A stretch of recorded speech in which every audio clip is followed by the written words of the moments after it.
বাংলাদেশ এবং ইন্ডিয়ার বাজারে অপ্পোর অ্যাপ সিরিজের প্রত্যেকটি ফোন ব্যাপক জনপ্রিয়, কেননা অপ্পো তার অ্যাপ সিরিজের মাধ্যমে বাজেট ফোনগুলোর মধ্যে বড়সড় জায়গা দখল করে নিয়েছে।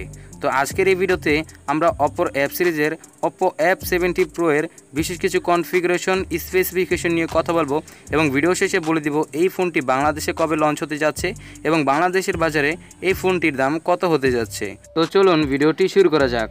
So hey guys, it's me Mohammad Shahin Hossain and you are watching technical 0.1 YouTube channel.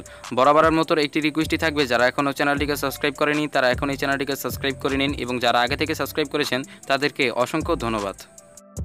প্রথমে কথা বলা যাক ফোনটির ডিজাইন এবং বিল্ড কোয়ালিটি নিয়ে। ডিজাইনের দিক থেকে ফোনটিতে অনেক পরিবর্তন আনা হয়েছে এবং রয়েছে ইউনিক স্টাইল। রিয়েল পার্টে রয়েছে গ্রেডিয়েন্ট কালারের সাথে গ্লসি ফিনিশ এবং রয়েছে একটি পার্টিকেল স্ট্রাকচার।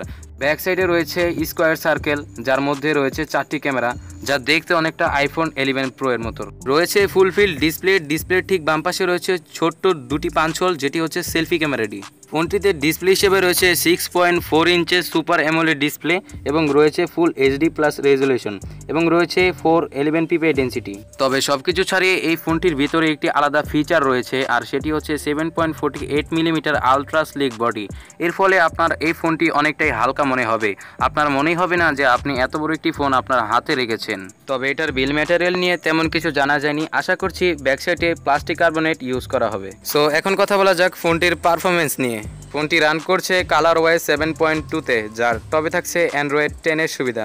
সো এখন কথা বলা যাক ফোনটির প্রসেসর নিয়ে। ফোনটিতে প্রসেসর হিসেবে ব্যবহার করা হয়েছে মিডিয়াটেক হিলিও P95, যা অবভিয়াসলি একটি পাওয়ারফুল প্রসেসর। ফোনটি প্রাথমিক অবস্থায় 128 জিবির একটি মাত্র ভেরিয়েন্টে পাওয়া যাচ্ছে। সো এখন কথা বলা যাক ফোনটির মোস্ট ইন্টারেস্টিং সাইট, এটার ক্যামেরা নিয়ে। ফোনটিতে রয়েছে কোয়াড ক্যামেরা সেটআপ, যার মেন ক্যামেরাটি হচ্ছে 48 মেগাপিক্সেলের প্রাইমারি ক্যামেরা, সেকেন্ডারিতে থাকছে 8 মেগাপিক্সেলের আলট্রাওয়াইড ক্যামেরা, থার্ডে থাকছে 2 মেগাপিক্সেলের ম্যাক্রো ক্যামেরা এবং ফোর্থে থাকছে 2 মেগাপিক্সেলের ডেপথ সেন্সর ক্যামেরা। ক্যামেরার দিক থেকে ফোনটির আরেকটি উল্লেখযোগ্য ফিচার রয়েছে, আর সেটি হচ্ছে AI 6 type of colour portrait camera, যা দিয়ে আপনি 6 ধরনের কালারিং পোর্ট্রেট মোডে ছবি তুলতে পারবেন, আর সেটি এই ফোনটির সবচেয়ে উল্লেখযোগ্য ফিচারের মধ্যে অন্যতম। আর ফোনটিতে সর্বোচ্চ 4K রেজুলেশনে ভিডিও শ্যুট করা যাবে।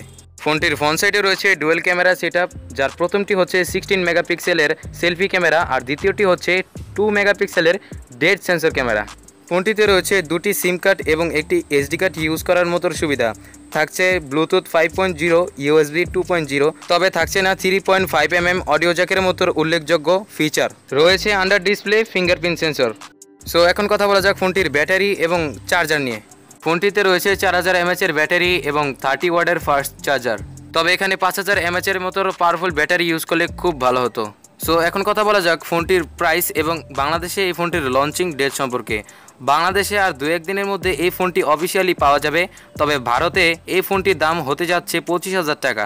তো ধারণা করা হচ্ছে বাংলাদেশের বাজারে এই ফোনটির দাম 30 থেকে 35,000 টাকার মধ্যে হতে পারে। তবে আমার মনে হচ্ছে অপো এই ফোনটির ক্যামেরা এবং ব্যাটারি সেগমেন্টে একটু ইমপ্রুভ করতে পারত, কেননা ফোনটির উইকনেস হিসেবে এই দুটি সাইটই যথেষ্ট। তবে ফোনটিতে রয়েছে কিছু ইউনিক ফিচার যা এই ফোনটির প্লাস পয়েন্ট হতে পারে। সো দেখা হচ্ছে অন্য কোনো এপিসোডে, ততক্ষণ পর্যন্ত ভালো থাকবেন সবাই, খোদা হাফেজ।